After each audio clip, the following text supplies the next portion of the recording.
voy a empezar un poco por explicaros que vamos a entrar en una zona natural. Es un espacio absolutamente hermoso, que forma parte además de un monte público y que está incluido en el Parque Regional de la Cuenca Altea del Manzanares. Por lo tanto, bueno, decirles que obvian los temas de seguridad que tienen para protegerlo y preservarlo, que está prohibido hacer fuego, que vamos a evitar dejar residuos o basuras, y que en este caso, para acceder al yacimiento, vamos a transitar por una zona que no está habilitada para el paso, por lo que viene a ser campo a través, por una senda, intentar evitar pisar fuera de las sendas para no deteriorar el entorno. Aquí en el parque, si tienen ocasión de poder visitarlo después de ver el yacimiento, hay una vegetación, una flora muy destacada, con unos alcornoques que son los que están más al norte, ¿no?, en la Comunidad de Madrid. Mayor altitud. Los más altos, ¿no? Hay en la Cabrera también, ¿eh? Todo el mundo quiere esa... Paco es que está dentro del patronato del Parque Nacional de la Sierra de Guadarrama y es un experto en este caso. Contamos con más... Soy colaborador también, modesto colaborador. Bueno, y también excava. Aprendí. También excava. También. Hagamos polvo, Blas. Bueno, tiene dos zonas habilitadas, dos zonas recreativas en las que están acondicionadas con mesas, hay columpios, y si alguno de ustedes necesita acceder al servicio, pues se ponen en contacto con cualquiera de los que vamos vestidos de cabildos y les acompañan. Y luego hay una fuente pública de agua en la pista. ¿Cómo empieza todo esto? ¿Por qué tenemos ahora un yacimiento en el que tenemos jornada de puertas abiertas? Pues comienza en los años 90, cuando se realiza la primera ampliación del cementerio municipal. Estas tapias que ven aquí, esto es una zona de necrópolis, unas cuantas, como luego veremos. Este es el cementerio cristiano, aquella puerta que ven al fondo es el cementerio judío. Y este cementerio se realiza una ampliación en los años 90 y se avisa por parte del Ayuntamiento a la Dirección General de Patrimonio de que hay una serie de rocas en las que hay unos sepulcros excavados en ellas. Los técnicos de la dirección comprueban que efectivamente sí se considera una zona arqueológica y como tal queda reflejada en los inventarios de la comunidad. El siguiente paso fue ya en el año 2005, en el que un arqueólogo que estaba en ese momento trabajando en el ayuntamiento realiza un primer sondeo, una primera valoración del entorno de esas tumbas excavadas en roca. Es cuando se comprueba que además de sepulturas hay una zona en la que aparecen restos de casas y justo al lado de donde están esas tumbas. El ayuntamiento plantea una primera idea de hacer un proyecto arqueoturístico que una los valores que tiene el Parque de la Cabilda con el valor del patrimonio añadido de las tumbas excavadas en roca y ese posible edificio asociado a las tumbas. Esa zona arqueológica se protege, se construye una cerca metálica que protege los restos arqueológicos, pero esa cerca con el paso del tiempo empieza a dar problemas de mantenimiento, sobre todo a la hora del desbroce, y deciden, como los restos no son demasiado evidentes, retirarla. Para el retirado de la valla, Patrimonio condiciona que se haga un informe arqueológico previo y es cuando el ayuntamiento se pone en contacto con el equipo A. El equipo A somos una asociación sin ánimo de lucro que nos dedicamos a proyectos de investigación, de difusión del patrimonio y realizamos la peritación arqueológica y vimos que no solamente era una casa asociada a las tumbas, sino que en el entorno había restos de otras muchas casas. Levantamos un plano de los restos que se ven de hasta 22 edificios. ¿Cómo lo hacemos? Pues porque es un trabajo que se denomina prospección arqueológica. Aquí lo que se hace no es excavar, sino valorar a través de lo que encontramos en superficie lo que puede ser un yacimiento arqueológico o no, y más o menos si podríamos establecer de qué cronología. Cuando hicimos esa prospección, una parte importante de la investigación también es lo que nos dicen los documentos. Los documentos nos contaban que Colmenar, en Hoyo de Manzanares, la primera zona poblada, el primer pueblo o grupo humano que se conocía en finales del siglo XIII, en un documento que deslinda el Real de Manzanares, cuando están en ese momento la Villa de Madrid y la ciudad de Segovia a Tortas, porque a ver quién se queda con el aprovechamiento de los pastos del sur de la Sierra del Guadarrama, y habla de una zona por delante del Serrejón, que es la sierra que tenéis a la espalda, que es una sierra adelantada con respecto a la Sierra del Guadarrama, que es denominada el Colmenar del Follo. Esta zona tiene el topónimo del Hoyo, está rodeada de montañas en una depresión, y ese sería el origen de los primeros pobladores de Hoyo a finales del siglo XIII. Con los resultados de la campaña de prospección planteamos al ayuntamiento la posibilidad de ver si estos pequeños restos que podían ser el colmenar del Follo. El ayuntamiento aceptó el hacer una primera campaña de valoración, y después de los resultados, que ahora veréis, no os lo adelanto, hemos tenido una segunda campaña. La primera fue en octubre del año pasado, la segunda ha comenzado ahora en mayo, y bueno, los resultados han sido que el origen como zona poblada de Hoyo de Manzanares ya no es solamente ese colmenar, sino que es una aldea de época visigoda, de lo que es la edad antigua, la antigüedad tardía, que iría entre el siglo VI y el siglo VIII, de lo que llevamos excavado, con lo cual el origen de Hoyo lo hemos retrasado unos cuantos siglos más. Vamos a pasar a ver lo que es el yacimiento, y vamos por aquí por la pista. Si tenéis cualquier pregunta a lo largo de la explicación, me interrumpís y encantado.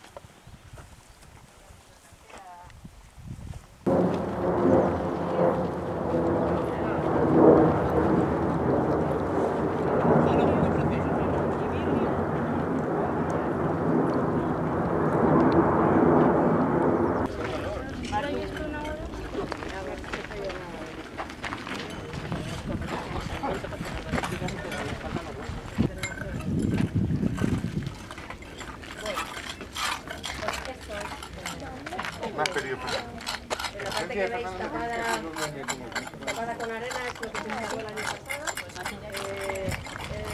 El año pasado se excavaron 2 habitaciones en la parte alta, y este año hemos documentado otras 2 en la parte más baja, que son las que podéis ver aquí en la parte sur. Lo que os comentaba de la aldea,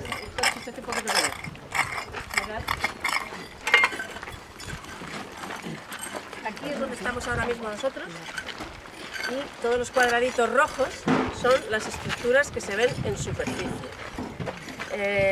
Los arqueólogos no tenemos rayos X en los ojos.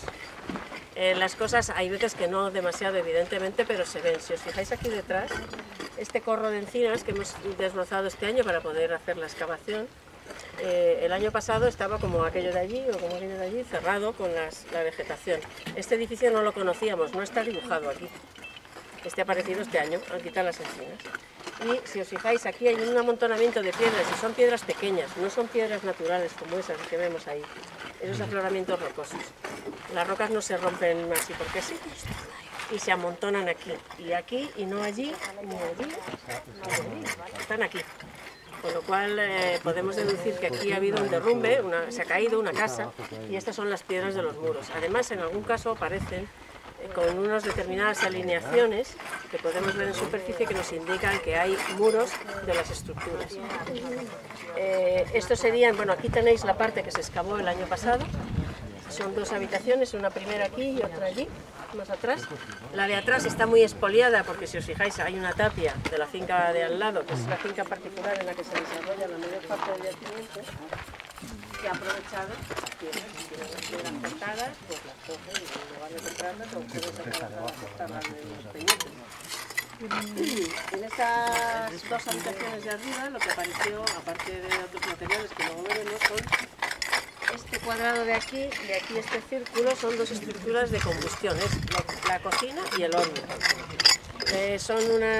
Están construidas, en el caso de la cocina, con bloques de granito y soladas con tejas. Este año cocinas, aquí teníamos 2 zonas de combustión, este año tenemos 3 más. Que son esta que tenéis aquí fuera, que es un suelo de arcilla al que se ha hecho fuego encima y por eso aparece quemado.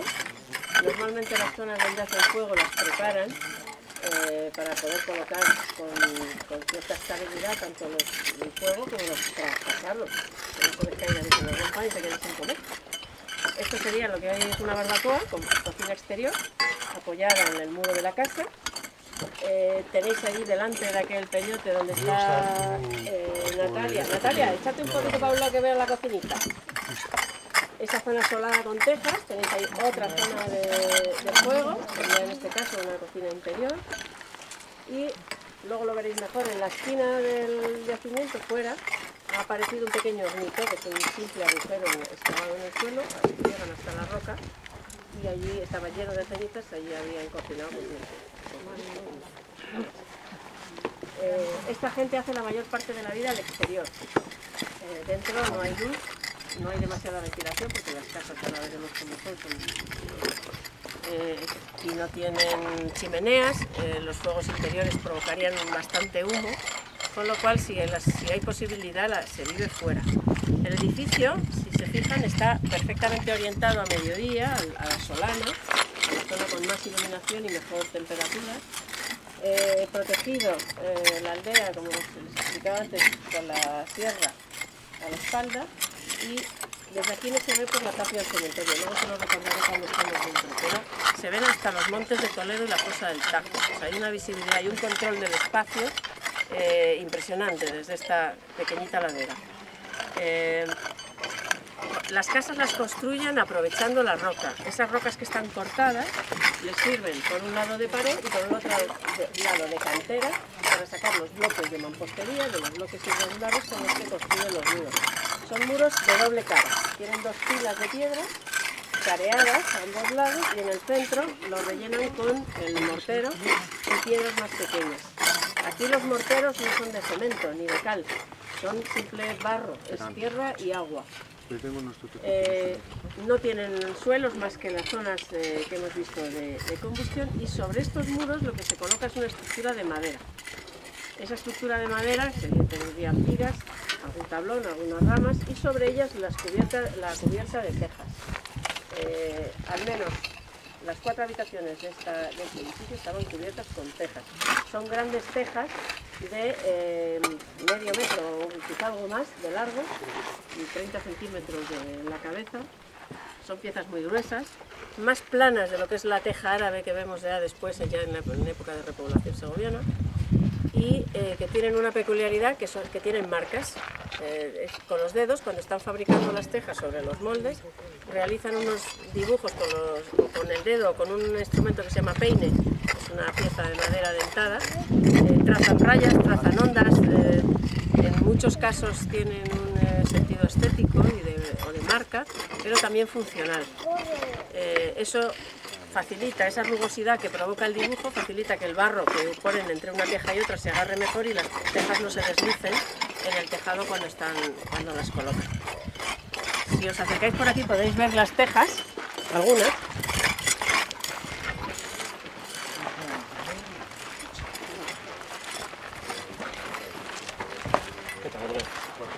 Aquí podéis ver cómo son algunos de estos ejemplares que aparecen durante la excavación. Además de estos materiales, conocemos cómo es el edificio y gracias a ellos podemos interpretar qué es lo que hacían en Los edificios pueden dedicarse a pueden ser cuadras para recoger animales, pueden ser viviendas, pueden ser talleres. Y gracias a no solo a cómo está construida y lo que tiene dentro, sino los materiales que lo acompañan, podemos darle una funcionalidad. Los materiales, si os abrís un poco para que podáis ver este cartel, estos son los que aparecieron el año pasado.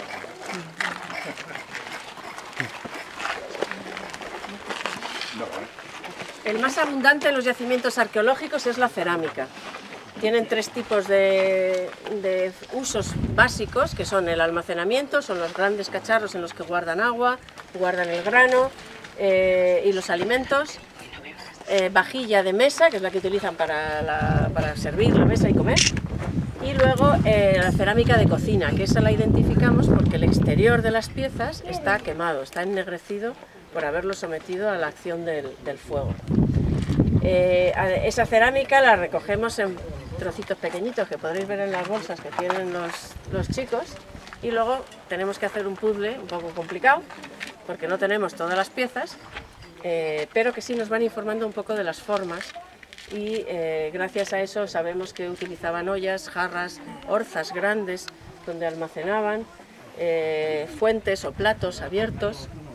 Además de la cerámica, hemos tenido la suerte de esta pieza de hierro, que es una especie de medio eslabón, y esta otra de aquí, que es una piedra, que los chicos seguro que conocen, que es un sílex, que es la que usaban los hombres prehistóricos para hacer las hachas y los cuchillos. ¿A que sí? ¿Lo habéis visto en el cole? Pues en este caso, estas piezas de sílex, que es una piedra que no procede del entorno geológico, aquí no hay sílex, esa viene de las terrazas del Manzanares, lo utilizaban como mechero. Las dos piezas aparecieron junto a la cocina y al horno, en la habitación que excavamos el año pasado, y el sílex tiene la peculiaridad de que cuando lo golpeas con un elemento de hierro saltan chispas. Es el mechero de la cocina. Hemos encontrado cuchillos. Son iguales que los que usamos ahora mismo nosotros, están oxidados de haber estado en el suelo, y nos falta el mango, que es de materia orgánica, normalmente madera o hueso, y que se pierde al estar enterrado en el suelo. Este año hemos encontrado varias piezas que han servido para afilar esos cuchillos. Cuando se iban por el uso quedando romos, tenían unas piedras en las que les iban sacando filo. Hemos encontrado también elementos que nos hablan de las actividades que desarrollaban. Una de ellas es esta pieza de piedra, es una piedra que tampoco procede de aquí, las canteras más próximas están en la provincia de Soria o en Andalucía. Es una piedra semipreciosa, se llama ofita, y la pieza es una pesa, es un ponderal. Sirve de garantía a la hora del intercambio comercial, saber que cuando tú compras 1 kilo te están dando 1 kilo y no más o menos. Aunque tiene un agujerito que a lo mejor había alguno que sisaba. Pero bueno, nos está hablando de que hay un cierto intercambio comercial. También el año pasado aparecieron hasta 3 molinos de mano de granito, que son piezas circulares de como medio metro de diámetro, con un hueco central. La pieza de abajo sirve de muela durmiente, y la de arriba está perforada para echar el grano y mediante un palo que se metía en un agujero darle vueltas y moler el grano. También está documentado que molían las bellotas para sacar la harina, que es la vegetación que tienen en su entorno.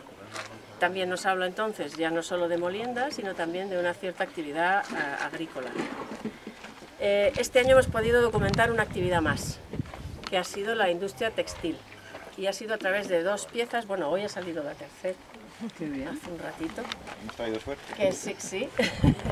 La primera que salió es que ha salido, y otra es un volante, una pesa de uso, y la otra es una carda o cardadera. Si os fijáis en la pieza que tenemos aquí, hemos traído una pieza moderna entre comillas, porque tiene casi un siglo. Esto es una carda o cardadera, es de los años 20-30 y sirve para cardar el lino, viene de Extremadura. Nosotros lo que hemos encontrado detrás de ese muro, dentro de la habitación, la que hemos denominado habitación 4, es un grupo de clavos cogidos con una placa metálica. No eran tan grandes como esta, eran solamente 6 u 8, 8 o 10 clavos colocados de punta, porque al caer se había quedado de punta, y encontramos esto. Evidentemente la madera, donde iban metidos esos clavos, la madera, el hueso, el elemento, el cuero, lo que fuera que tuvieran, no se ha conservado, pero sí el elemento. Y luego tenemos 2 piezas más, que son contrapesos del uso. Esta pieza sirve para sacar las fibras, para hacer la hebra del vellón de lana. La lana viene en bloques, como el algodón y el lino, y lo mismo. Con utilizando 2 piezas se iba sacando las fibras. Una vez que tenían las fibras, lo que se hacía era retorcerlas. Y al retorcerlas se colocaban en un palo que tiene un contrapeso debajo. Al girar el hilo esa pieza gira y se va haciendo la madeja de hilo, que luego con eso pasaría al telar o a tejerla. Entonces tenemos documentada la industria textil con dos piezas, por un lado la cardadera y por otro lado los usos, que el palo no lo encontramos, que sería de madera o de hueso, pero sí la pieza cerámica, en este caso, o de piedra, que va de contrapeso abajo. Otra actividad más, que también nos habla, por ejemplo, esa preciosísima pilita de granito tallada en una piedra que tenéis apoyada por delante del muro. Nos indica también que nuevamente están al exterior, al solecito, trabajando en la fachada de la casa, como las abuelas están ahí sentaditas en el pollo. ¿Veis la piedra que tiene al lado? De auxiliar también. Allí pensamos que molerían o machacarían algún tipo de producto. Bueno, se recogen, no nos queda ese producto, pero sí recogemos la tierra que hay dentro para a ver si a través de las analíticas nos pudieran decir qué tipo de actividad o con qué material han trabajado. Pero vamos, pensamos que es una especie de morterito. Más de materiales. También conocemos un poco de las personas que vivieron aquí. Esto ha sido a través de dos piezas singulares que son objetos de uso personal. Son el chatón de un anillo, que es la parte, los tenéis en el cartel, en la fotografía, es la parte alta del anillo, la chapa, que debió caer y se apareció en la habitación número 2. Está decorada con una serie de letras que los expertos han atribuido a una invocación religiosa.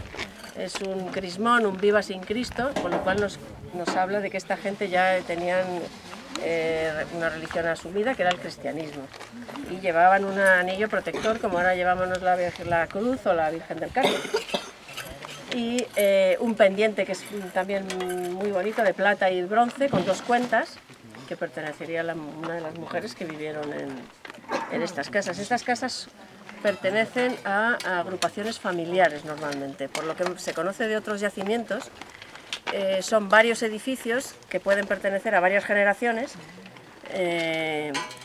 y que tienen distintos usos. En uno tienen la vivienda, en este caso sabemos que pensamos que la parte de vivienda estaría centrada en la habitación de arriba, mientras que esta otra, que a pesar de que también tiene una zona de hogar, que han hecho fuego, lo que estamos encontrando son actividades artesanales, como es la cardadera, como es o sea, sería un poco el taller o el zaguán donde dejaban los instrumentos que manejaban bien fuera o bien en otro tipo de actividades. La parte de este edificio está bastante expoliada por la presencia de la tapia que ha aprovechado parte de la piedra. Y luego explicaros un poco también, no solamente lo que hemos deducido a nivel científico, sino cómo trabajamos los arqueólogos. Os he explicado las tres capas que había en la casa. Nosotros hacemos el proceso inverso. Cuando llegamos vemos algo parecido a lo que tenéis allí detrás, un montón de piedras cubiertas más o menos con tierra. Cuando llegamos aquí, las piedras que se veían son las que hoy tienen musgo, las que estaban al aire, que son aquella ardor de la esquina, allí donde está aquel corrito de encinas, estas de aquí y ya. Bueno, arriba se veía alguna más en la parte que está tapada. Todo lo demás estaba enterrado bajo tierra. Cuando hemos retirado esa primera capa de tierra, que ya nos permite ver un poco más por dónde van los límites, en la medida de lo posible, lo que nos vamos a encontrar es un mar de piedras, porque esos muros que os he explicado que están hechos con un alma de barro, con un mortero de barro, al destruirse la casa, se quedan al aire. Cuando una casa se abandona, y lo podéis ver en cualquier casa vieja de cualquier pueblo, lo primero que se pudre son las vigas. Se estropean, las tejas se mueven, se pudren y el tejado colapsa, se cae. Nosotros no nos llegan esas maderas, pero sí se quedan en el suelo estampadas las tejas, estampadas sobre el suelo que ellos pisaron. Por encima de eso, los muros al descubierto se van cayendo, dentro y fuera, normalmente hacia adentro, y se queda un montoncito. Nosotros, al quitar esa primera capa, lo que encontramos es el montón de piedras. Todas esas que tenéis ahí detrás, estas estaban aquí. Las hemos ido quitando. Debajo de esa primera capa de piedras hemos encontrado una capa enorme de tejas, que son todas las tejas de la cubierta, como estas que podéis ver aquí, estampadas en el suelo. Y después de retirar esa capa de tejas es cuando encontramos lo que ellos tenían en sus casas. los elementos que dejaron olvidados, los que se quedaron porque ya no les eran útiles, los que se dejaron en el desván y nadie se acordó de coger, o el que se me olvidó, o que son los que recuperamos. Y cada una de esas capas que vamos quitando la vamos documentando mediante dibujos, como los que están haciendo ahora mismo Lucía y Sandra. Hacíamos los planos de la casa y con toda esa documentación pues se procesa y llegamos a las conclusiones que puedan reconstruir un poco lo que hicieron las gentes que vivieron en esta aldea de la Cabilda. Quiero además resaltar que nosotros trabajamos, ese es, digamos, el trabajo arqueológico, pero el equipo de arqueología tiene otra manera diferente de trabajar, no en arqueología, sino dentro de los proyectos. A nosotros unimos, y tan importante es la parte científica como la parte social. Nosotros trabajamos, y las personas que aquí tenéis lo son voluntarios, son vecinos de Hoyo de Manzanares o de algunos otros pueblos cercanos, que les apetece y les interesa y les gusta y están dispuestos a dedicar una parte de su tiempo a la arqueología. No tienen en la mayoría de los casos relación profesional ninguna con la historia ni con la arqueología, y el proyecto les da la oportunidad de participar directamente tanto en el trabajo de campo como en el trabajo con los materiales, lo que es hacer el puzzle de las cerámicas. Es un proyecto en el que la divulgación es básica y fundamental. Pensamos que los investigadores trabajamos no para saber más nosotros, sino para que los pueblos conozcan lo que es suyo, que es su historia. Y a ellos se la devolvemos mediante participación directa, como es este caso, y participación indirecta, que es lo que estamos haciendo hoy. Charlas, aperturas, jornadas de puertas abiertas, exposiciones, vamos a los institutos, les contamos un poco los resultados. En algunos casos, si hay posibilidad, se puede incluso participar a través de algún taller o de alguna actividad. Y el objetivo final de todo esto es que la sociedad valore y le dé importancia a la conservación y protección de su patrimonio histórico.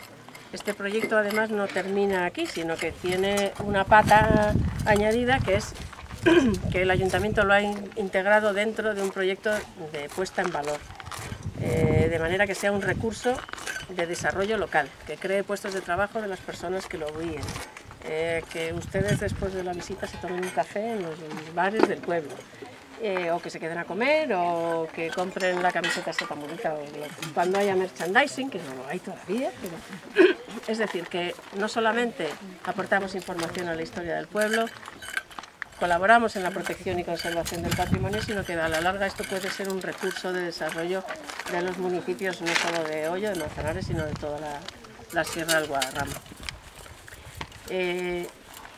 Tan así ha sido la implicación de los vecinos y voluntarios en el proyecto, que ya el año pasado los primeros voluntarios de la primera campaña de la Cabilda han creado una asociación cultural en Hoyo de Manzanares, se llama El Ponderal, en honor a esa pieza que han visto tan bonita.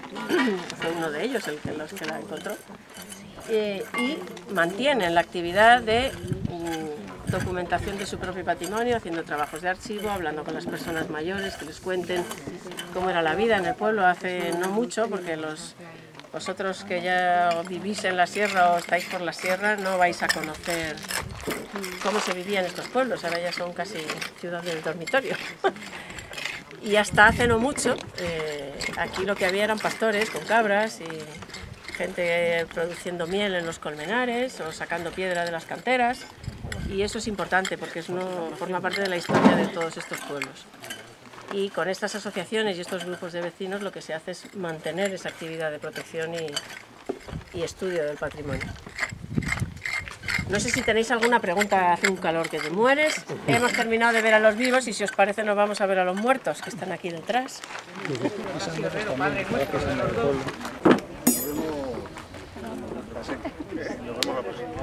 ¿Qué tal? ¿Te ha gustado? Vamos a dar la medalla.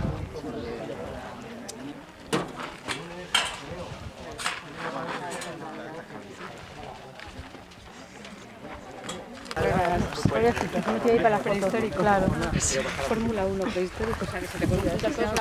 Sí, ese ya está en el coche, su coche particular. Bueno, estas son aquí es donde empezó todo. Estas son las dos primeras tumbas que aparecieron excavadas en roca. Esta que tenéis aquí delante, que es un poco grande para ti. Y en el peñote que tenéis delante hay una más pequeña que pensamos que puede ser una sepultura infantil. Están bastante deterioradas. Estas sepulturas, como digo, aparecieron en los años 90, cuando se amplía el cementerio. La parte más antigua está hacia el fondo. Esto es una ampliación más moderna. Al otro lado de la tapia, hacia donde están los cipreses, eso es el cementerio judío. Con lo cual, aquí se concentran tres cementerios. El cristiano, el judío y este. Que es el cementerio de la gente que vivía en esa casa y los que están en el yacimiento que está al otro lado de la tapia, que es la finca particular donde están el resto de casas. Pues es lo más probable. Las sepulturas excavadas en la roca es un elemento que se utiliza desde el siglo IV hasta el siglo XI. Son muchos siglos de cronología de este tipo de tumbas. Tienen diferencias a la hora de esculpirlas en las piedras. Unas tienen la forma de la cabeza, otras son rectas y dibujan los hombros, otras son simples bañeras con los bordes en ángulo o redondeados. Hay una tipología muy variada. ¿Cómo adscribir una tumba a un momento cronológico? O sea, a ver si es del siglo IV, del VI, del VIII, del siglo X. Pues a través no solo de la forma, sino de los materiales que aparecen cuando asociados a esas tumbas. El problema de estas es que están expoliadas. Es muy frecuente que las sepulturas excavadas en roca estén violadas, estén vaciadas de antiguo. Estarían tapadas con una losa. Esas losas son muy golosas para la gente del entorno y para llevarlas para aprovecharlas. Y una vez que levantan la losa, la tumba o bien la expolian directamente o se deteriora. Por lo tanto, para saber con seguridad si los restos de las personas que se enterraron aquí corresponden cronológicamente con la aldea, habría que hacer una valoración arqueológica que hasta la fecha no se ha hecho. Las tumbas se excavan en peñotes y son frecuentes en otros pueblos de la sierra y se colocan normalmente orientadas de este a oeste. Es verdad que no exactamente porque están condicionados por la forma que tenga la piedra, pero son tumbas cristianas. La colocación este-oeste se basa en la creencia de que el día de la resurrección final se verá, dice la Biblia, los textos bíblicos, que a la salida del sol verán a Dios. Entonces se colocan con los pies hacia el este y la cabeza al oeste, de manera que al salir el sol, lo primero que ellos vean sea a Dios. Es una manera de favorecer la resurrección. Tenemos ya otros dos datos, ¿no? El chatón del anillo, que hacía referencia a una invocación cristiana, y la orientación de las tumbas. Pero además, esta zona tiene algo especial. Cuando los documentos nos hablan en el siglo XIX de que se elige esta zona para instalar el cementerio municipal, responde a una orden de la corona, una orden real, que saca los cementerios del centro de las poblaciones. Hasta el siglo XIX, todos los habitantes de los pueblos se entierran dentro o alrededor de las iglesias parroquiales. En algunos casos también en alguna ermita, pero las iglesias están en el centro del pueblo. Eso crea unos problemas de salud y de higiene muy considerables, porque la entrada en las iglesias apestaba directamente, había un olor insoportable, porque las tumbas se reutilizan y luego problemas de salubridad. Entonces hay una orden que dice que se saquen los cementerios extramuros de las poblaciones, fuera del casco poblado. Hoyo de Manzanares va a elegir esta zona porque, y lo explica el documento, aquí están los restos de una antigua ermita, dice que textualmente que se conservan dos muros, una esquina, de una antigua ermita dedicada a Santa Ana. Es decir, se elige un sitio para enterrar a la gente que tiene una parte ya sacralizada a través de los restos de esa ermita. Si tienen ocasión al salir de atravesar el cementerio, verán que hay unas casillas a la entrada. La parte trasera de una de ellas tiene una puerta cegada y es posible que parte de esas casillas a veces utilizan de servicio del cementerio para guardar las herramientas y demás, que puedan ser partes de esa ermita de Santa Ana.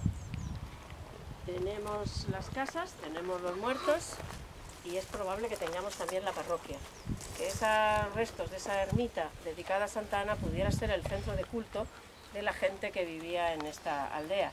los sitios, los buenos sitios son buenos desde la prehistoria hasta hoy.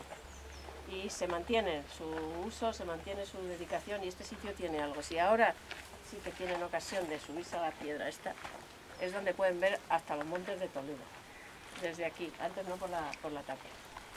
Ya hay un poco de calima, ¿eh? Ya, hoy no se ve, pero vamos, la fosa del Tajo se veía mejor.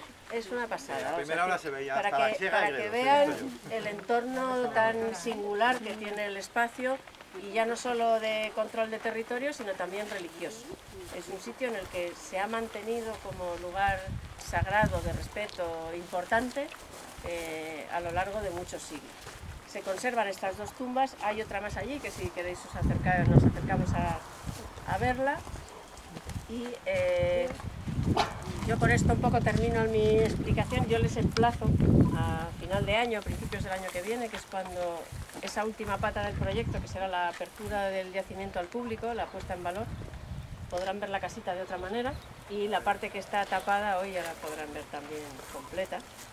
Y bueno, pues para participar en los proyectos de este estilo que haya en sus localidades de origen, que puede ser algo que de una cosa muy humilde podemos llegar a algo tan, creemos, importante y como han llegado aquí en Ollo. Y vamos a ver si os parece la tumba de allí.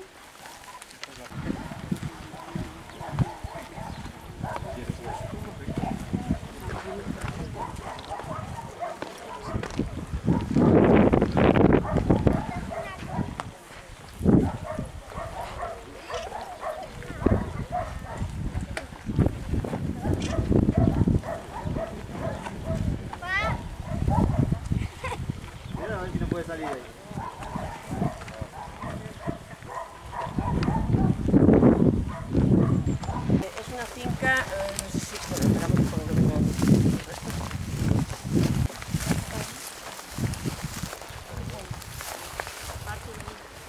Bueno, me preguntan por la finca de al lado, donde está el resto del yacimiento. El Ayuntamiento de Ollo está en conversaciones con los propietarios, porque es una finca que no es urbanizable, está dentro del Parque Regional de la Cuenca Alta del Manzanares, con lo cual no se puede construir. Tiene además el inconveniente o ventaja para nosotros que está lindando con una necrópolis, con un cementerio, y por la legislación de salubridad y de higiene no se permite la edificación de viviendas en menos de, creo que son 50 metros de un cementerio, por las filtraciones y demás que puedan. Con lo cual tenemos fácil que la propiedad llegue a un acuerdo con el ayuntamiento y algún día no muy lejano pueda ser una zona municipal y podamos saltar la tapia. Claro, que regularizan la urbanización, la casa, pero a cambio de permitir que se salga. Hombre, hay muchas maneras. Se puede llegar a un acuerdo mediante la permuta de una parcela por otra. Se hace una tasación, se ve el valor que tiene, en este caso como finca no edificable rústica, y intercambiarla por otra de similar valor. Se puede comprar, es decir, ¿de cuánto vale? Tanto, pues toma. Y se puede expropiar. Si no se llega a un acuerdo, si esto es de interés público, se está tasado en tanto, toma. O sea, en ningún caso se le quita, pero sí se le paga lo que esté... Depende de cuántos años lleve esto construido. ¿Construido qué? Si tiene construcción... No está... ¿No hay construcción? El único uso que se le está dando ahora mismo a la finca, que sepamos, es que hay unos caballos que de vez en cuando se acercan a la excavación, a ver si le damos algo muy bonitos. Hay tres caballos, no tiene ninguna edificación. Porque está prohibido, ¿no? O sea... no se puede edificar en ningún caso, eso también. O sea, hay casas al otro lado, o sea, esta tapia, luego está la finca y al otro lado sí, hay una finca muy grande que es de la comunidad judía y luego unos cuantos chalés que son los que dan a la calle del cementerio. Bueno, aquí quería explicaros que los arqueólogos no tenemos rayos X en los ojos, que las cosas se ven. Pueden estar más o menos deterioradas, pero también es verdad que con algo de experiencia podemos ver cómo esta piedra no se orada de forma natural con esta forma. Hay una parte que se ha perdido porque donde estáis ahora pisando es una cantera. Aquí han sacado piedra porque es una zona de explotación de muchas canteras y ha afectado en parte a la tumba. Es probable que haya alguna más y bueno, pues si algún día se se hace una intervención en esta otra parte. Esta tapia es la que veíamos antes, estamos justo detrás, para que veáis la cercanía con lo que es el edificio y el entorno. Esto que tenéis aquí delante es el cementerio judío, esta parte de los cipreses, y el control que tiene de toda la cuenca del Manzanares y del Tajo. Las tumbas estas pueden en un momento a lo mejor se han hecho agrandando pilancones naturales, de estos que ya existirían. Si tenían un pilancón, sí, lo aprovechan. Hay una tumba muy bonita, que es única además en la Comunidad de Madrid, que está justo aquí en la esquina, que es una tumba inacabada. Hay un peñote que empezaron a tallarlo, está indicada la parte de los pies, pero la dejaron. De hecho se ven hasta las marcas del cuñero, de cuando estaban, cómo la iban dibujando sobre la piedra para luego vaciarla. Muy, muy bonita. Se ve la técnica, claro. Pero esa está en la parte de la finca privada, esa no la puedo enseñar. Y luego este tipo de piezas, como suelen estar en zonas abiertas, la Cabilda, al ser finca municipal, ha estado arrendada a pastores que traían aquí las cabras, las ovejas, los rebaños, las vacas, y las utilizan de comederos y de abrevaderos para el ganado. Y en algunos casos, si son piedras fácilmente transportables, acaban en un chalet de jardinera. O en algún parque público, o en el Boalo tenéis... ¿Tenéis algún ejemplo en el Boalo, en la necrópolis del Rebollero, y algún ejemplo de algún sarcófago que yo creo que no es de allí, que se lo han llevado de otro lado? Hay algunas cosas que nos vienen de otras partes. Sí, pero lo han llevado al mismo sitio, donde hay otras tumbas, ¿no? Así que siempre vamos a lo mismo. Se reciclaba todo también. Sí, bueno, es una forma que es útil. Y cuando ya está vaciada, pues... Bueno, nos cuentan algunas personas mayores que se han acercado, que fueron cabreros aquí cuando eran niños, que aquí se bañaban en verano cuando llovía, se llenaban pues aquí se daban y dormían la siesta. Fresco de la piedra. Claro, porque estaba lisito y aquí echaban la siesta. Cuando le has dicho, pues era una tumba. Para un poco de... Pero bueno, algunos valientes se meten en las tumbas, ¿verdad? Los chiquillos no se han les da metido miedo. ahí ahora mismo. No le tienen envidia. Yo voy a preguntar una cosa.